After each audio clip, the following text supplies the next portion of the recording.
What's going on, YouTube? Brian back with another YouTube video, and for the first time on this channel, we are going to be doing a movie review. And the movie I'm going to be reviewing is The Mandalorian and Grogu. And boy, oh boy, oh, what a start. So for those of you who don't know, I am a major Star Wars fan. This is my first time of putting up Star Wars content on the channel. So I thought I would give it a whirl and see where it goes. Now, first of all, before I get into any of the plot or details, if there is any to begin with, I'm going to give this movie a 4 out of 10. And I give it a little bit of a higher score than I had originally thought, for the simple fact that this is a fun, average family movie. You know, you want your little kids to come in and see this movie and be like, oh, there's baby Grogu. He's so cute. The little baby Yoda doing the little healing thing. He looks like a little gremlin who has the Force. That's all it appeals to. It only appeals to the kids. That's all it is. That's all it is. Now, let's get into the details of the movie. Now, why am I giving it a 4 out of 10? Well, I gave you the reason why. Also, I will give its credit. I'll give my props to the music team. Music team always, no matter what project, good or bad, the music always seem to nail the music. Oh, I don't know how they do it, but the music team is very good. So, props out to them. A couple of characters. Embo, he was a badass. I really enjoyed Embo. Didn't really need to say much. He's just a badass bounty hunter. But like Embo, there's no main villain. Let's be honest. Embo is not a main villain. He is a side villain. And I don't mind Embo in live action. He looked amazing. Okay? Embo is... I actually like Embo more after watching this movie than I did heading in. And I already knew I liked Embo. So that's another positive out of this movie. Let's see. Another positive. The first 5 minutes of the movie. The first 5 minutes of the movie was probably my favorite part of the movie. Because you came in, and the thing is, they kind of ruined it a little bit because they actually spoiled almost the entire first 5 minutes before the movie ever released. I think the Star Wars YouTube channel actually ended up releasing like half of the first 5 minutes of the fight, I think. Or I mean, I could be wrong on that, but I'm pretty sure that first 5 minutes was released on the Star Wars YouTube channel. So I feel like you took a little bit out of that, the excitement out of that as well. But in Mando Dinjarin, he was a badass in the first 5 minutes. He just did his Mando shit. Mando did his Mando shit. And then Grogu doing his little silly, stupid comic stuff. It's whatever. I don't really get upset about that because I get it. He's a cute little gremlin. We don't even know his species, so I'm just calling him a little gremlin. It was fine. You know, I was more excited about Mando being a complete badass. And then after that, so Sigourney Weaver, she was very, very bad. It's kind of base. Just really didn't have much expression. Now, she's a phenomenal actress. She's a legend in the movie industry. She's a legend. But this performance wasn't great. And I think I could say that for pretty much the entire cast. Pedro Pascal, he was kind of just emotionless. Jeremy Allen White, who played Rada the Hutt, this was just awful acting. It was almost like You ever put on your GPS and they keep giving you directions like in 3/4 of a mile, turn left.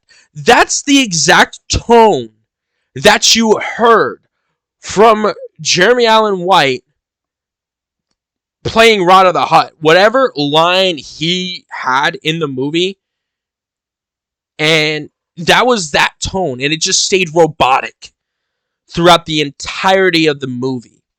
It didn't change. There was no emotion. There's no passion.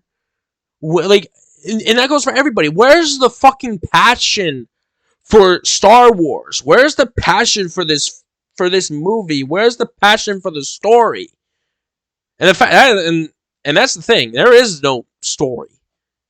And now we're getting straight into cons here, as you can tell, because I thought I was trying to come up with more positives, but I couldn't. Shouldn't that tell you what you need to know about this movie?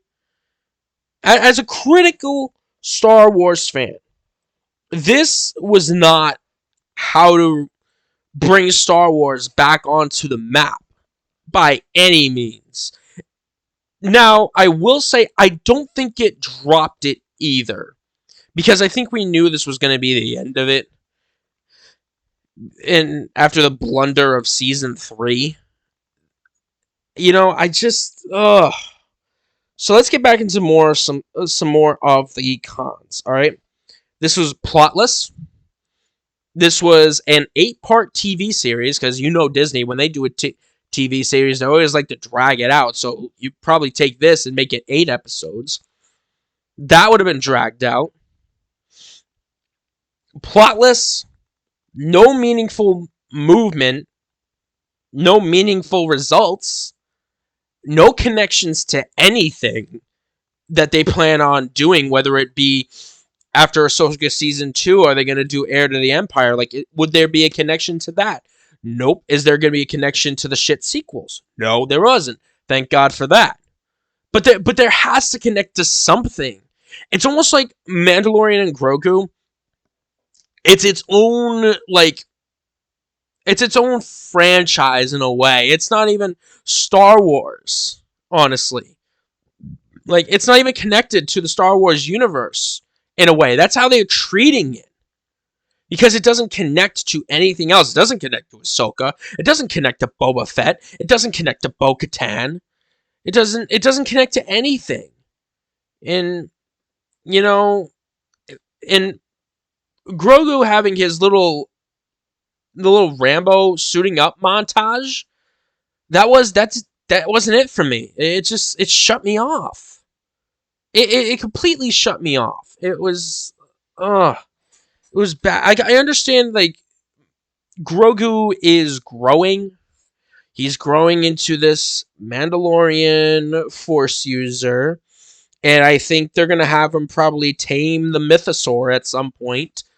But I mean, this really killed my passion for these characters. I still like Din Djarin, but I'm completely out on Grogu now. I'm completely out on him. It's just it's too kiddie, and it's not. It's just meant for kids, and that's the wrong thing to do. And I'm not saying you shouldn't keen to the little kids. I'm not saying that. I'm saying you need to find shows. You need to put stories together to where it is keen for everyone. I think aside from the first 5 minutes, the only semi sort of satisfaction that I had from this movie was when the twins got eaten by that snake dragon. Or a dragon snake, or whatever the fuck it's called. It's just, there's nothing to it in terms of connecting to what they have in the future, what they had in the past, what it connects to other shows that they've already done, or what they plan to do in the future. There's nothing. And you say, oh, what's the plot? And I was like, oh, the plot is he turned against the twins. That's not a plot. That's not a plot. And if it was a shit one. It didn't hit anything. It made no significant movement in the story. It didn't. It's just that simple. You didn't need the Force. You didn't need Jedi. You didn't need Sith. You didn't need lightsabers to make this a good movie. All you had to do was make Mando a badass and make Grogu a badass. But when you bring the Ancillans into this, and this tiny little toy fucking ship that I'm sure was just how they flew was just a green screen of somebody picking it up and flying it over. That's it. There's nothing to it.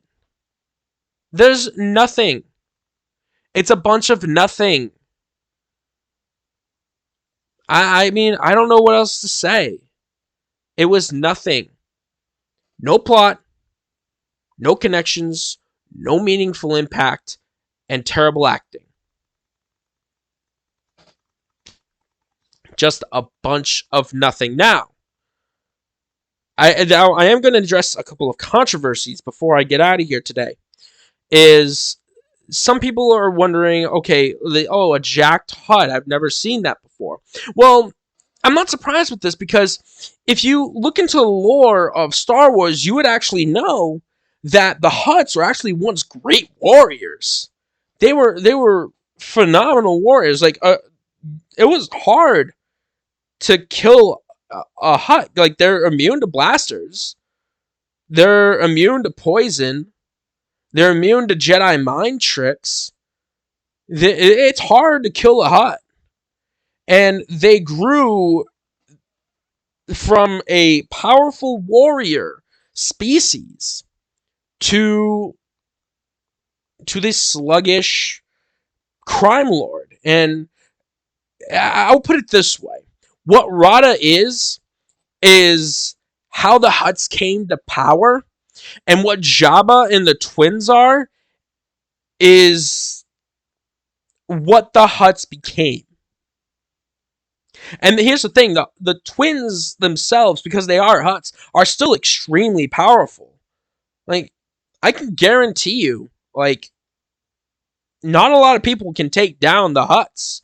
It is hard to take down a Hutt.